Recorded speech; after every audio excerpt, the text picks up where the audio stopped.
Muy buenos días, es un gusto estar nuevamente en este auditorio, estar nuevamente en el estado de Durango. Gracias al señor rector por su generosa hospitalidad, a los integrantes de la comisión, al titular de la Contraloría Estatal por su invitación, a Lulú por toda la tarea logística, que no fue poca, y a todos ustedes por estar aquí en esta tibia mañana. Iba a decir fría mañana, pero está tibia la mañana para los parámetros duranguenses, supongo yo, lo cual uno que viene del DF pues aprecia bastante.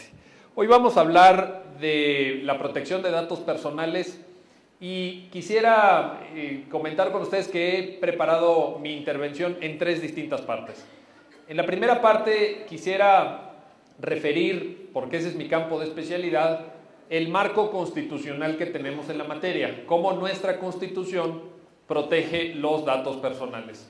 En segundo lugar, quisiera referirme a los 7 más importantes retos que yo veo hacia el futuro, los desafíos más importantes, 7 de ellos, quizá no son los únicos, pero intentaré como identificar a 7 de los cuales yo advierto como principales. Y al final de mi intervención me tomaré unos minutos para pasar unas láminas de PowerPoint. Por cierto, nuestros compañeros que están controlando el PowerPoint lo vamos a usar hasta el final. Yo les aviso, porque les quiero contar una historia dramática que sucedió en Inglaterra, que creo que me va a servir para convencerlos a quienes no estén convencidos todavía de la importancia de proteger los datos personales. O sea, no estamos hablando de cualquier cosa. Estamos hablando de algo que puede tocar nuestra esfera vital más importante y más íntima. Y hay un caso que lo ilustra bien.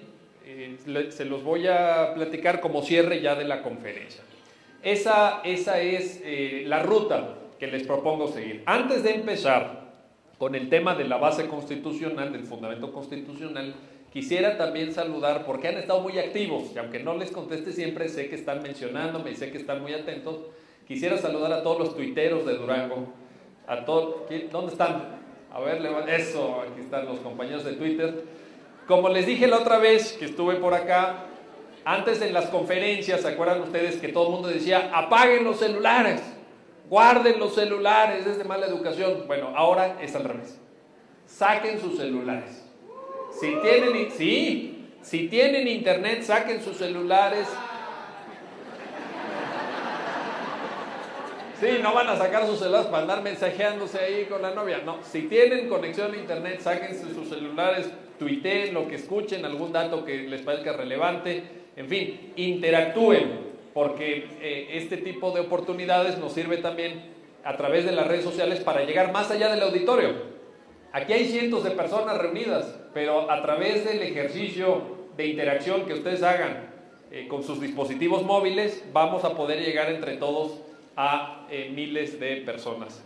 Me acuerdo que la otra vez que vine, cuando me estaban haciendo preguntas y respuestas, al final tomé una foto con mi celular y la subí a TweetPic y la vieron más de 1000 personas. Estaba el auditorio igual de imponente y magnífico como está esta mañana. Y ese es el poder que nos da Internet, nos da el poder para llegar a más personas de las que estamos hoy aquí reunidas. Bueno, ¿cuáles son las bases constitucionales? Fíjense que está interesante esta historia, se los cuento no nada más porque a mí me interesa, sino porque creo que ilustra la comprensión del tema. Cómo hemos ido en México cambiando en cómo entendemos los datos personales. La primera referencia, incluso en orden estrictamente cronológico, aparece en el artículo 6º constitucional, en su párrafo segundo, fracción segunda. En esa fracción se menciona a la vida privada, fíjense ustedes, a la vida privada y a los datos personales. Pero ¿cómo lo contempla esa fracción segunda del párrafo segundo del artículo 6º? Dice que uno y otro bien jurídico, la vida privada y los datos personales, son límites al derecho de acceso a la información.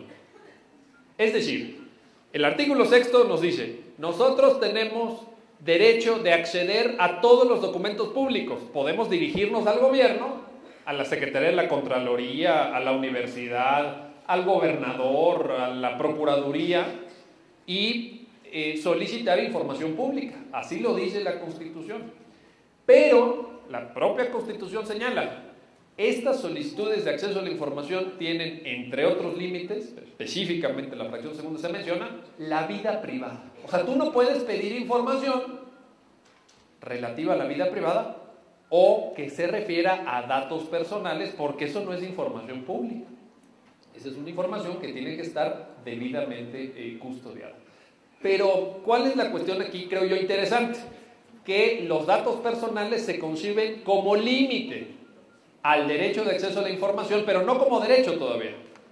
Esto viene después, viene en la segunda de las 3 referencias que les voy a mencionar.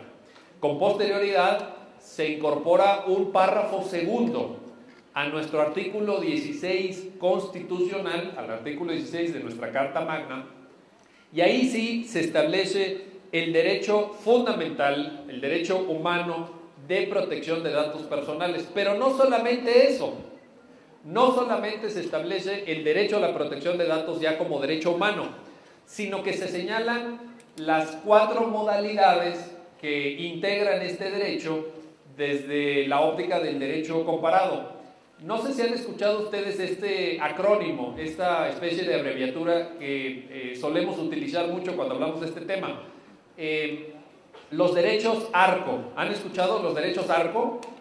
Bueno, se los explico. Los derechos ARCO es una abreviación para mencionar el derecho de acceso a las bases de datos personales, acceso, rectificación de datos personales, cancelación de datos personales y oposición de datos personales. Los derechos ARCO realmente lo que vienen a representar es la sustancia de la protección de los datos personales. Esto es, si la Constitución nos dice que nosotros tenemos derecho a la protección de datos personales, ¿qué nos está diciendo en concreto? ¿Qué significa eso? Pues bien, la respuesta es los derechos ARCO. ¿Qué podemos hacer nosotros? Podemos tener acceso a las bases de datos personales. Oiga, ¿qué tal empresa o qué tal dependencia del gobierno tiene datos personales míos? Quiero saber qué tienen. Quiero consultar esa base de datos. Para ello necesito acceder a la base de datos, primer derecho. Segundo, rectificación. Tienen mis datos personales en la clínica de aquí afuera, de la esquina del IMSS, porque fui a una consulta hace 10 años, pero ya no son mis datos personales actualizados. Domicilio particular, teléfono, etcétera, etcétera. Entonces puedo yo pedir que se rectifiquen esos datos personales para efecto de que estén actualizados. Puedo pedir pues que se modifiquen. Segundo de los 4 derechos ARCO. Tercero, cancelación. Resulta que yo fui al dentista aquí en un consultorio de aquí de la calle de la avenida 20 de noviembre, ¿no? ¿Sí la tiene? Sí. Siempre hay una avenida 20 de noviembre, ok. En toda la ciudad. Siempre la tiene. Bueno, entonces fui al dentista y tomó mis datos personales. Ya ven que cuando va uno por primera vez ante un médico, pues le dice, no, a ver, que si usted es alérgico a la penicilina, que usted tuvo una enfermedad, que bueno, esos son datos personales, forman parte de un expediente médico. Y ahí se quedaron y nunca más regresé. Y ahora de repente estoy preocupado de qué hacen ahí mis datos personales o de que cómo se va a manejar esa información. Puedo ejercer el tercero de los 4 derechos ARCO, esto es la cancelación. Me dirijo yo al consultorio y les digo, den de baja todos los datos personales que tienen míos, porque yo no voy a regresar. Yo ya tengo otro dentista, en fin, lo que sea, pero yo ya no voy a regresar. Ese es el tercero. Y la oposición, el 4 derecho ARCO es la oposición, en donde uno se puede negar a que recaben los propios datos personales.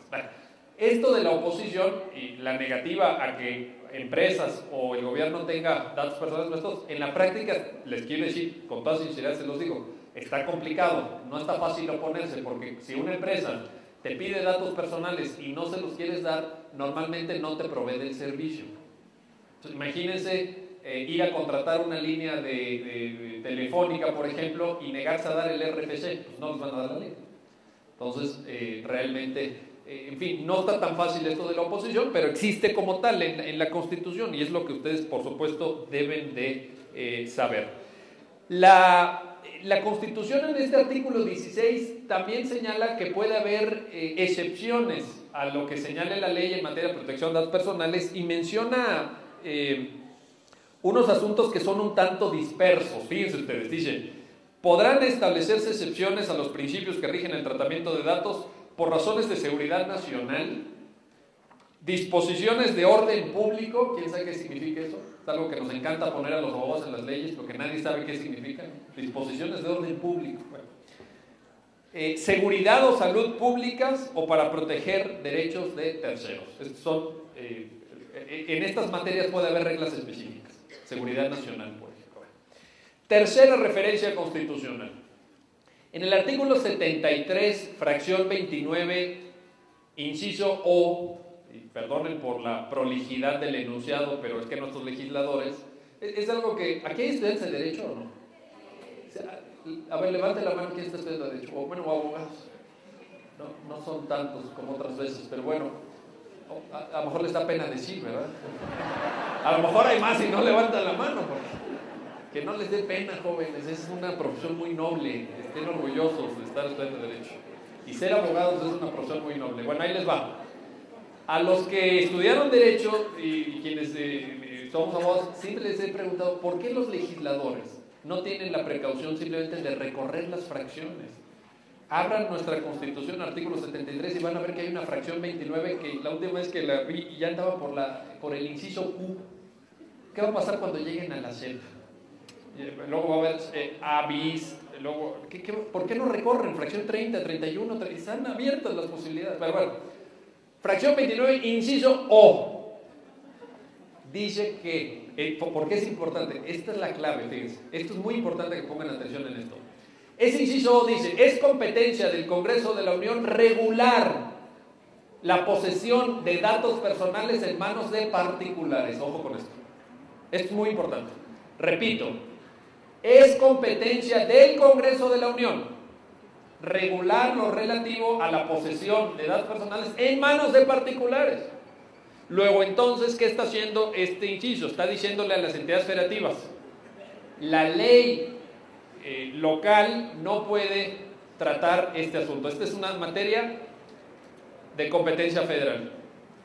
¿Qué les queda luego entonces? Por interpretación excluyente, o como decimos, contrario censo. ¿Qué les queda a las entidades federativas? Y aquí viene lo interesante. Si todo aquello que está en manos de particulares es competencia federal, las entidades federativas solo tienen competencia para regular datos personales en manos de autoridades. En manos de autoridades. Solamente, eso es lo que pueden hacer. Y no es poco. No es poco lo que pueden hacer, porque hay muchísimas bases de datos en manos del gobierno estatal y municipal. Pero desde luego que todo quedó centralizado en una ley federal que fue expedida en el mes de julio, el 5 de julio del año 2010. La Ley Federal de Protección de Datos Personales en manos de particulares, cuyo reglamento fue publicado hace unos días, en diciembre. Está recién, o en enero, ¿verdad? Está recién publicado el reglamento de la Ley Federal de Protección de Datos Personales en manos de particulares. Y aquí viene, les voy a decir más adelante uno de los retos que creo que se desprenden precisamente de esto. Porque tener toda la regulación de bases de datos personales en manos de particulares a nivel federal es muy complicado. Realmente van a ver que este es uno de los retos. Bueno, ¿qué más tenemos? Tenemos 6 entidades federativas que tienen ley, 6 nada más. Yo siempre sugiero que tengan su propia ley específica. Y tenemos regulaciones en las leyes de transparencia. Es el caso de Durango, donde su ley de transparencia pues tiene ahí un apartado relativo a la protección de datos personales, pero no tiene su ley específica, cosa que yo creo que es recomendable. Yo creo que es algo en lo que ustedes deberían de posiblemente empezar a trabajar. No hay prácticamente jurisprudencia, no hay criterios de nuestros tribunales que nos puedan orientar. Realmente es muy poco, aquellos pronunciamientos del Poder Judicial Federal son escasos. Hay una primera tesis del 2007 de la primera sala de la Suprema Corte diciendo que la protección de datos y la vida privada equivalen al derecho a no ser molestado, al derecho a ser dejado solo, sin que nadie se meta con nosotros. Hay algunas cosas vinculadas con libertad de expresión, pero no hay mucho más. Segunda parte de mi intervención. ¿Cuáles son los retos y las oportunidades? ¿Cómo veo yo el futuro de esta materia? 7 cuestiones, creo yo, básicas. Primera, la inmensa tarea que esta disposición que les acabo de contar del artículo 73 deposita en manos de un órgano federal que se llama el IFAI, el Instituto Federal de Acceso a la Información y Protección de Datos Personales. Les voy a dar una cifra para ilustrar qué tan inmensa es esta tarea. En una primera valoración, no es una cifra definitiva, es una primera, es como un primer saque, el IFAI estimó que hay 4 millones de bases de datos en manos de particulares en México. 4 millones de bases de datos, claro, de todos los tamaños. Imagínense la base de datos de Telmex, o la base de datos de Telcel, o de American Express, o de Bancomer. Bueno, son bases de datos enormes, pero la miscelánea de la esquina, la miscelánea chonita de la esquina, puede que también tenga su propia base de datos, porque de repente el año pasado fueron 2 clientes y pidieron factura y tuvieron que dar su RFC, y a partir de ahí se integra una base de datos de RFC o de domicilio fiscal, etc. Entonces hay de todos los tamaños.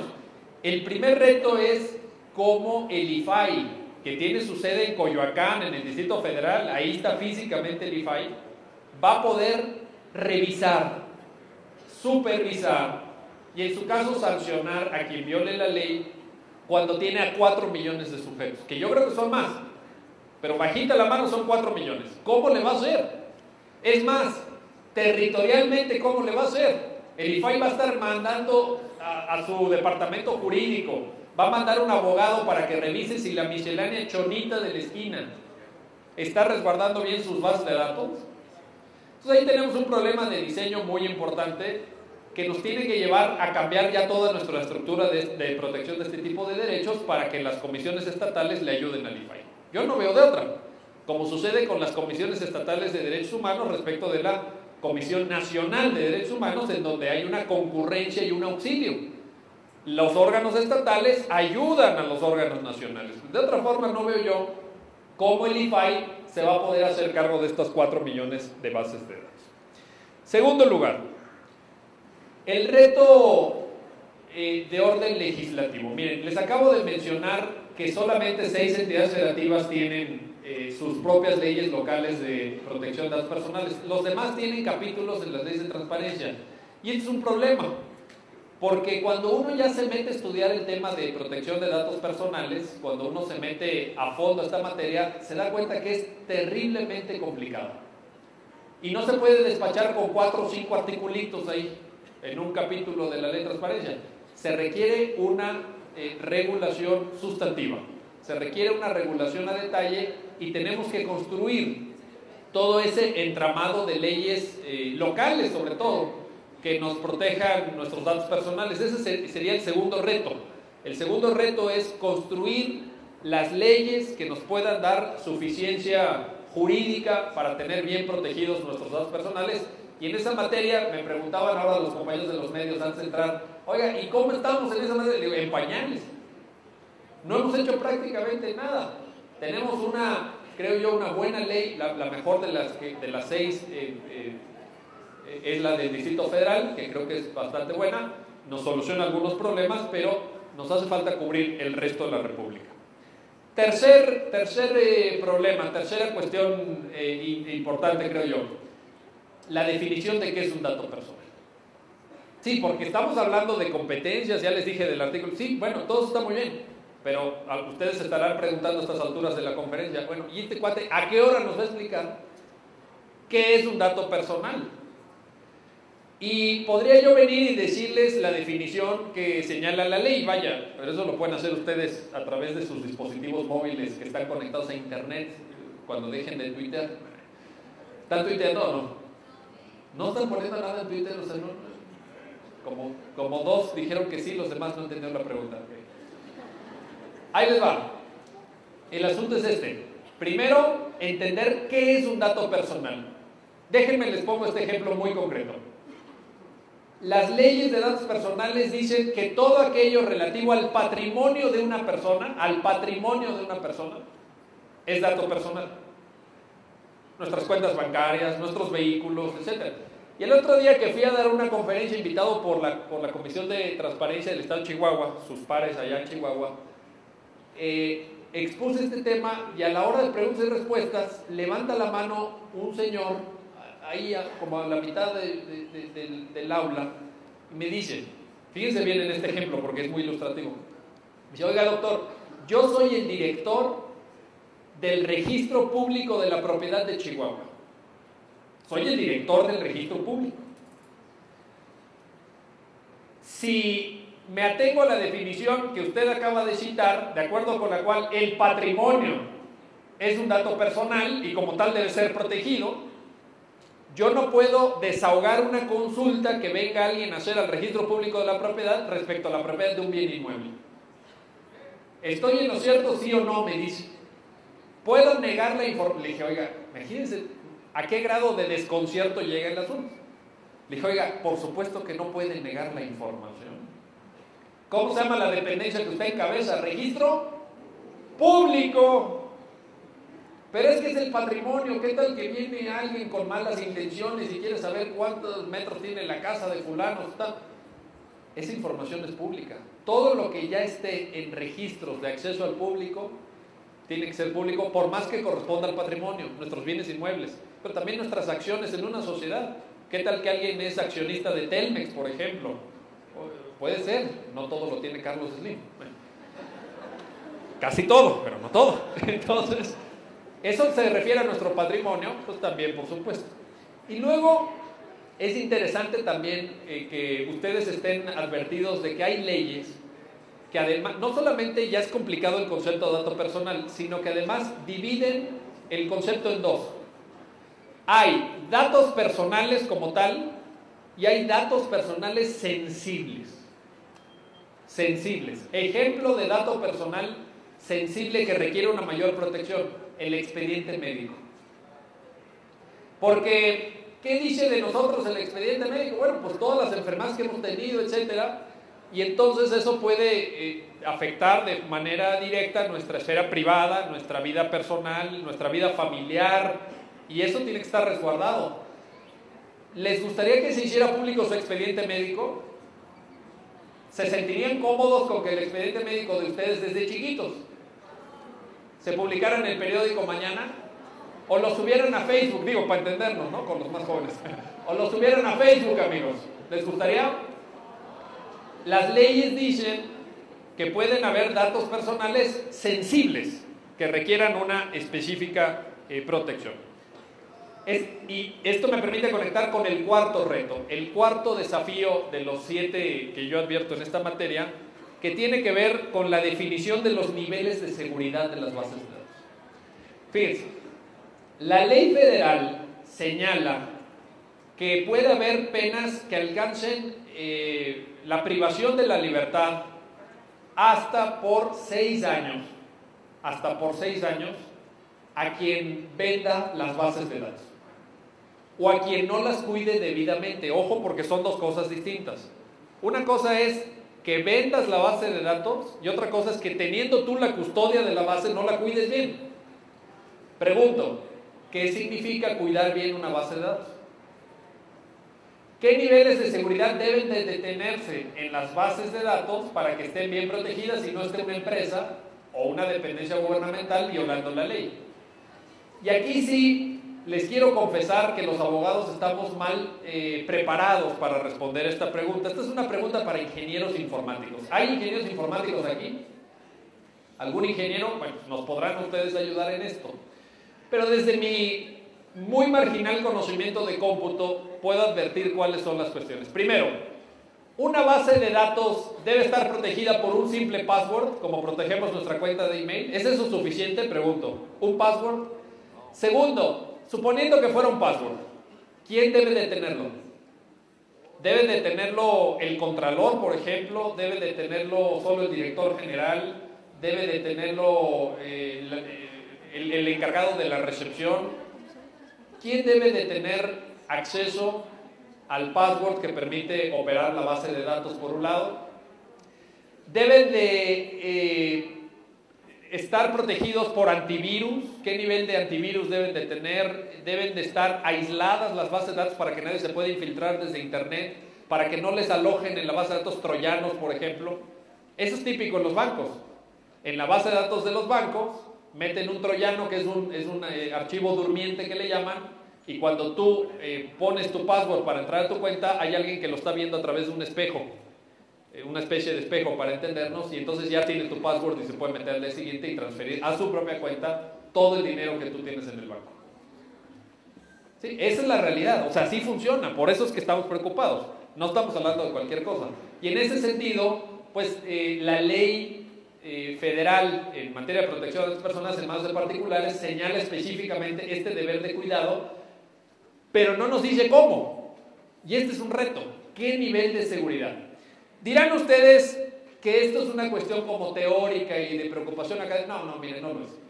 El periódico El Universal publicó hace menos de 2 años un reportaje impresionante de una compañía reportera que se llama María de la Luz González, que fue al barrio de Tepito en el Distrito Federal de forma encubierta, sin decir que era naturalmente reportera, y empezó a preguntar. Ahí en Tepito, donde se vende todo lo ilegal que puedan ustedes pensar, y cuando digo todo, digo literalmente todo. Armas, granadas, bazucas, te alquilan pistolas para ejecutar, bueno, ¿para qué les cuento? Droga, por supuesto, todos los tipos de droga. Y entonces este reportero universal empezó a preguntar, oiga, ¿dónde puedo? Primero con lo más obvio, pues hasta lo más leve, aunque tiene sus consecuencias. Oiga, ¿dónde puedo comprar el padrón del IFE? No, pues a ver, pregunte allá. Y allá le dijeron, no, vaya con fulanito y vaya con su... Bueno, total, dio vueltas y vueltas y vueltas, hasta que llegó con un cuate y le dijo, sí, aquí está el padrón del IFE, ocupa 3 discos, 3 DVDs, ¿no? ¿Cuánto cuesta? 250,000 pesos. Bueno, está bien, se los compro. ¿Qué más tiene? ¿Qué le interesa? No, pues dígame, ¿cuál es el menú? Bueno, para no hacer el cuento largo, lo más preocupante, vaya, ahí está el reportaje, está en internet, pues si quieren buscarlo, pero a mí lo que más me preocupó fue que esta reportera ya no compró físicamente, porque no traía los 250,000 pesos, ¿verdad? Pero le ofrecieron la base de datos que traía, la fotografía, el nombre y el domicilio particular de todos los policías del DF. Ahí está el reportaje, porque no estoy inventando, ahí están las hemerotecas. Esto, amigos, no sé qué opinan ustedes, yo opino que es delicadísimo. Porque si tú te dedicas a negocios ilícitos y tienes la foto, el nombre y el domicilio de la casa particular del policía, lo doblas en 5 minutos. Sea o no sea corrupto, ya no es un tema de corrupción, es un tema de sentido común. Los malosos saben dónde vives, punto. Ahí están tus hijos, ahí está tu esposa, ahí está todo el mundo, ahí está tu abuelita. ¿Qué vas a hacer? Con eso te rinden, te tienen de rodillas en 5 minutos. Eso, amigos, se está vendiendo hoy en Tepito. Es un tema de seguridad nacional. La base de datos del IFE. ¿Ustedes saben lo que hay en una credencial de lector con fotografía? Ahí están nuestros domicilios. Claro que en la credencial no dice que soy policía, bueno. Esa parte de correlación ya no es tan fácil que la hagan. Pero están nuestros domicilios. Se venden las bases. Las bases de licencias de manejo, por ejemplo, le ofrecieron también todas las bases de datos de licencias de manejo que son de competencia local, por supuesto, ustedes lo saben, no son federales. Ahí estaban. Entonces, por supuesto que todo esto es de una enorme gravedad y supone el cuarto de los 7 desafíos de los que les estoy hablando. ¿Cómo proteger, con qué niveles de seguridad dotar a las bases de datos personales? Esto es algo que hay que definir. Los ingenieros informáticos nos pueden ayudar precisando en la medida en que una base de datos tenga, por ejemplo, la base de datos de la miscelánea de la esquina, que solo tiene el RFC y el domicilio fiscal, que es distinta a la base de datos en donde están concentrados los expedientes médicos del IMSS o del ISSSTE, por ejemplo, que requieren una protección y una tutela mucho más enfática. Quinto reto, quinto desafío en esta materia, de los 7 que les quiero contar, la transmisión de las bases de datos entre empresas. Ojo con esto. La transmisión de las bases de datos entre empresas. Porque aquí sí, quiero confesarles que no sé qué pasó, pero me lo puedo imaginar muy bien. En el transcurso de la tramitación parlamentaria de la ley federal. Porque la ley federal tiene un artículo, es el artículo 37, que dice que si hay un conglomerado industrial o económico que tenga varias empresas, entre esas empresas se pueden transmitir libremente las bases de datos. Entonces esto es muy delicado, porque en México, que tenemos un sistema económico con fuerte concentración, pues imagínense los grandes grupos económicos que tienen muchísimas empresas. Imagínense, por ejemplo, Grupo Carso, el Grupo Carlos Slim. ¿Qué empresas tiene Carso? Tiene Telmex, tiene Telcel, tiene Sanborns, tiene Sears, tiene... ¿qué más tiene? ¿Tiene hoteles también? Tiene hoteles, tiene... En fin, tiene muchas empresas. O, por ejemplo, las empresas dedicadas a la televisión. Ustedes saben que el 90% de todos los canales son propiedad de dos empresas, Televisa y TV Azteca, pues que se los vayan transmitiendo. Esto es algo muy extraño. ¿Cómo el legislador, pongo énfasis en esto, federal, para no herir sensibilidades, el legislador federal cometió esta enorme pifia? Es un error, pero de manual, vaya, de colegio. ¿Cómo en un sistema capitalista tan concentrado como el mexicano, en donde tenemos 3 o 4 grandes grupos económicos que controlan prácticamente todo, se autorizó la transmisión de bases de datos entre las empresas? ¿Esto qué significa en la práctica? Pues que en tu recibo de Telmex puede perfectamente Carlos Slim meter publicidad de Sanborns, o que puede transmitir las bases de datos de los números telefónicos para que te ofrezcan un crédito en Inbursa, por ejemplo. Y esto no viola la ley, al contrario, la ley lo prevé, la ley lo autoriza. Es una enorme metida de pata desde mi punto de vista. Yo creo que esto no se debió de haber previsto en la ley, y al contrario, se debió haber prohibido. Cada empresa, para efectos de la protección de datos personales, es distinta a la otra, aunque tengan el mismo dueño. Aunque el dueño sea el mismo, la protección de datos personales debe de operar empresa por empresa desde mi punto de vista. 6. Sexto reto, la difusión de las leyes. A ver, sinceramente, ¿quién de ustedes ha leído la ley federal para proteger los datos personales en manos de particulares? Ok, creo que levantó la mano una compañera ahí que no entendió la pregunta. Creo que entendió si hacía frío en la mañana. Ok. No, mire, una persona. Entonces, realmente, uno de los retos, le contaba a Lulu, que tuvo la gentileza de ir a recogerme al aeropuerto, en el trayecto le contaba que en diciembre me invitó Grupo Lala a Torreón a explicar a su jurídico este tema de la Ley Federal de Protección de las Personas en manos de particulares. Y Grupo Lala, ustedes lo saben, es un grupo industrial muy potente. Me decían que es el segundo grupo más importante de distribución y producción de leche. Oigan esto, para orgullo, de Estados Unidos. Sí, yo pensé que, no, dije, ¿cómo? De Estados Unidos, un grupo de Torreón es el segundo más importante de Estados Unidos. No entendía yo, dije, seguramente no estoy escuchando bien. Pues sí, platiqué con los del jurídico de este tema y me dijeron, oiga, doctor, qué interesante. Pues esto fue en diciembre. El 6 de enero ya empezaba la ley a funcionar, y en diciembre el jurídico de uno de los grupos, y eran puros abogados de súper nivel, súper preparados, buenísimos abogados, que no conocían este tema. Yo, oiga, qué interesante lo que nos cuenta. ¿Y esto cómo qué? ¿Cómo cuándo qué? Les digo, ya en 2 semanas, ¿eh? ¿Cómo? ¿Sí? Entonces, si Grupo Lala no estaba advertidos, ¿estará advertida la miscelánea cholita de la esquina? ¿Creen que conozca la ley? Pues, y la tiene que cumplir. Y si no la cumple, la señora Chonita puede terminar en la cárcel. Entonces es muy importante que nos ayuden a la difusión, como a través de este evento. Que, por cierto, aquí apunto algo, específicamente para los comisionados, pero para todos también. La ley, la Constitución dice que la expedición de la ley es competencia federal, y la garantía de la ley también es competencia federal. pero no dice nada de la difusión de la ley. Ustedes pueden perfectamente organizar actos de capacitación en donde integren a universitarios, a la sociedad civil, a ONGs, a empresarios, en esta dinámica de conocimiento y de difusión de los términos de la propia ley. Entonces yo los invito a que hagan este esfuerzo, porque si no, de otra manera van a decir usted, no, pues le toca al IFAI nada más, es el IFAI, y que le haga como quiera el IFAI. No, nos toca a todos, hay que entrarles de todos. Último reto. Las redes sociales, que es un tema sobre el que ya platiqué en este mismo auditorio hace unos meses con ustedes, las redes sociales y los nuevos riesgos a la privacidad. Regreso a mi argumento de entonces.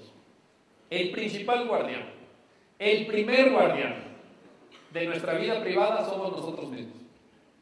Nosotros tenemos que estar advertidos de los riesgos, de las potenciales vulneraciones a nuestra vida privada y a nuestros datos personales por lo que subimos en Internet.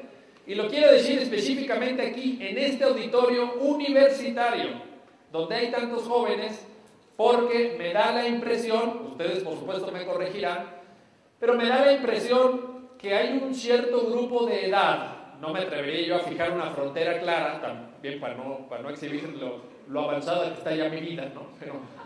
Pero bueno, más o menos. Pero los más jóvenes creo que se toman con una enorme ligereza su exhibición de la vida privada en las redes sociales, francamente. Yo he visto algunos perfiles en Facebook, sobre todo, que es donde más fotos hay, que serían vergonzantes. Es más, que van a ser vergonzantes cuando tengan unos años más esas mismas personas, porque lo subes de 17, ¿no? Cuando saliste borrachísimo de la fiesta, donde te divertiste mucho y a los 17 es muy divertido. Y cuando vayas a pedir trabajo, cuando tengas 22 años y vayas a pedir trabajo, no va a ser tan divertido. Ya un número muy importante de empresas en Estados Unidos, antes de contratar a una persona, revisa su Facebook, claro. Sí, no me creen, claro. Y entonces, ha habido despidos. Ha habido despidos en las empresas derivados de lo que pone una persona en Facebook o en Twitter. Entonces, es algo que va más allá de la ley, se los digo con toda sinceridad. Ahí la ley no puede digamos, cambiar la mentalidad de las personas. O he visto, por ejemplo, el otro día me encontré un perfil en Facebook de una chava que su foto de perfil, una adolescente, su foto de perfil, salía ella haciendo un gesto obsceno, obscenísimo. No les voy a decir. Imagínenselo. Usen su imaginación. No les voy a decir cuál. Pero yo pensé, imagínate que esta señorita, o sea, yo veo ahorita su perfil, veo este gesto que está haciendo, y al día siguiente viene a pedirme trabajo. ¿La contrato? No. No, amigos, otra cosa es que la quieras de novia. A lo mejor sí.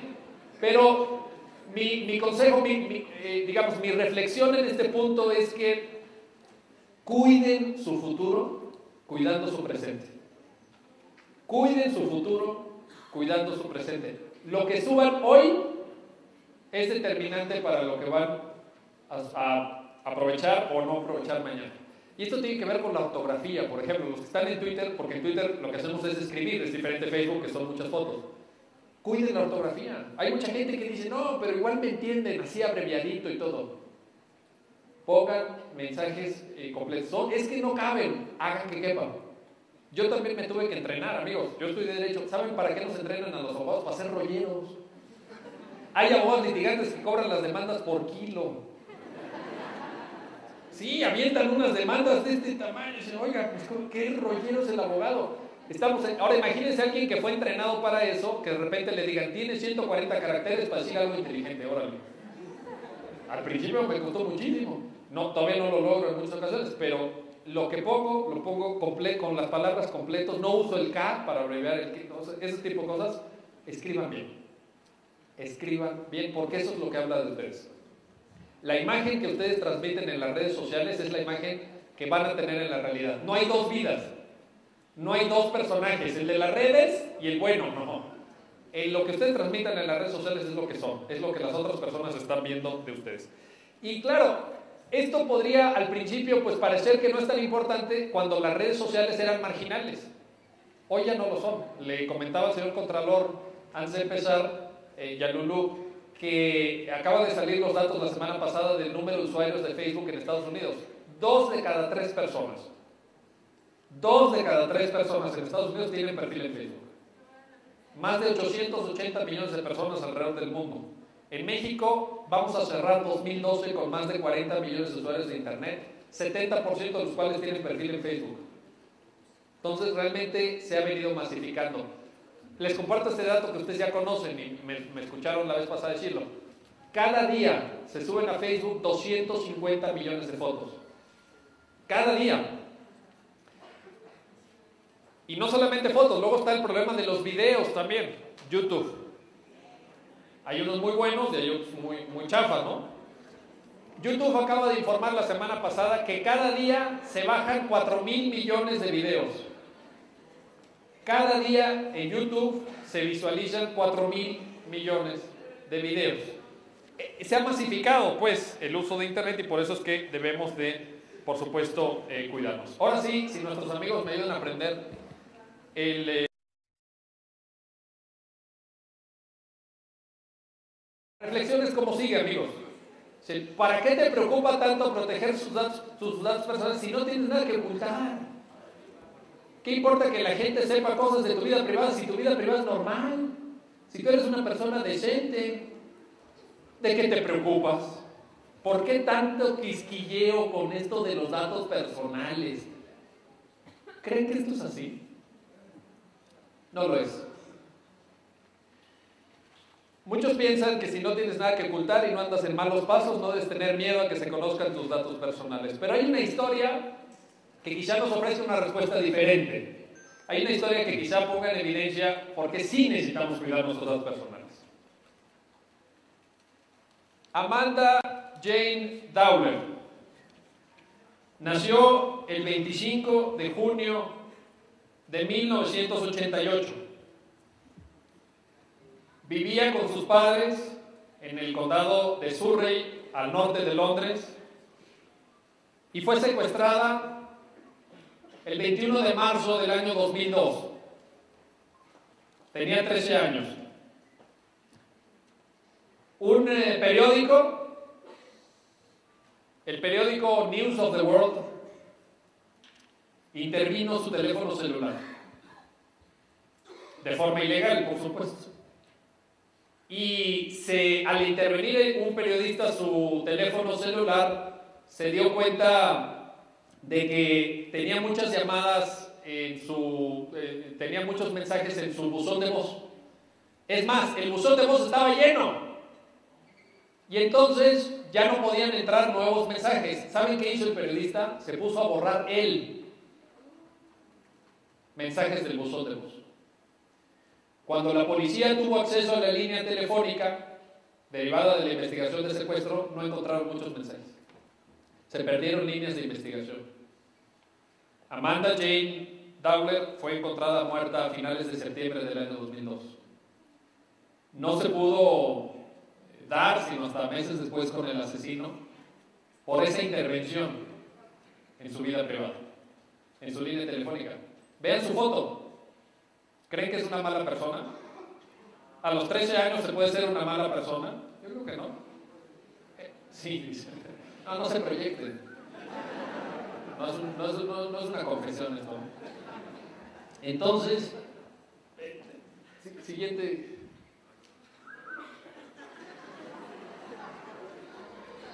Rupert Murdoch, 81 años, el dueño de News of the World.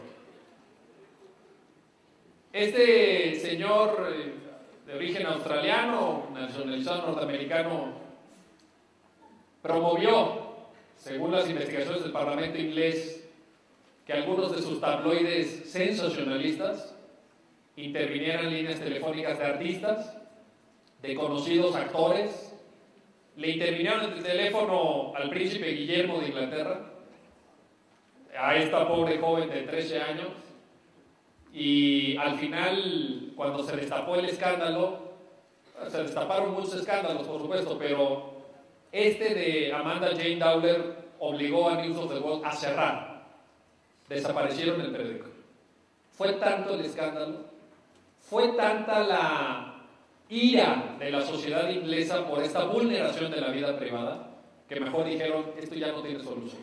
Ya mejor cerramos el periódico. Era un periódico que vendía 4,5 millones de ejemplares diarios. Para que se den una idea de cuánto puede suponer eso, el periódico que más vende en México vende como 100,000 ejemplares. De ese tamaño estamos hablando.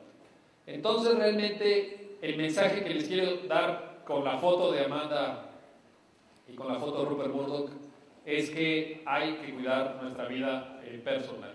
Hay que tener esta claridad respecto de lo que importa la vida privada. No es de buenos y malos. No es que tengas que ocultar algo. No es que si andas en buenos o en malos pasos. Es que todos necesitamos una vida privada resguardada. Los datos personales, en ese sentido, nos permiten tener mayor calidad de vida y nos permiten resguardarnos frente a intrusiones no deseadas. Yo les diría que vale la pena cuidarlos y que de nosotros, de todos y cada uno de nosotros depende. Y mi última reflexión, además de agradecer su atención, sería esta. En una democracia, este es el concepto con el que quiero que se queden, es un concepto que tomo de Norberto Bobbio. En una democracia, lo público tiene que ser público, pero lo privado tiene que ser privado. Muchísimas gracias por su atención.